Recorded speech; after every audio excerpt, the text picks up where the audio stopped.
This is the stratosphere, where ozone forms and protects life on Earth from harmful UV radiation.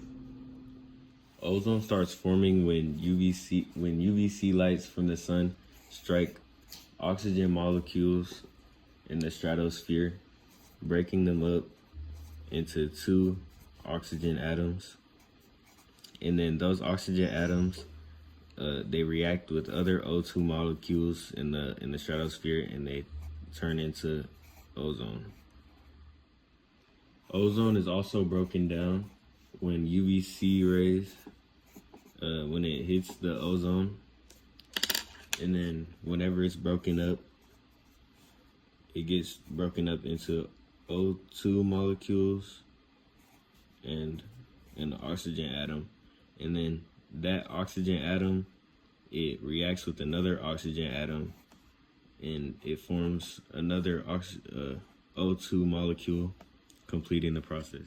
The balance of ozone formation and breakdown is important because it protects the life on Earth by absorbing the harmful UV rays. Without the ozone layer, it harms humans by increasing the risk of skin cancer and cataracts, and in plants, it damages the cell tissue, which would affect the reproductive systems in them, which would affect food cycles and food chains, and overall just negatively impact the environment and ecosystem. For anthropogenic ozone depletion, CFCs are chlorofluorocarbons, which are from refrigerants and other human causes. They break down ozone by reacting with the UVC from the sun, and whenever it reacts with the UVC, it breaks off one of the chlorine atoms, and then that chlorine atom, then it reacts with ozone in the stratosphere, and then it turns into ClO and O2, and then that oxygen atom that's attached to the ClO, it then attaches to other oxygen atoms that are in the stratosphere, and this cycle continues over and over again. The chlorine is then left alone. The chlorine atom can stay around for 50 to 100 years and destroy up to 100,000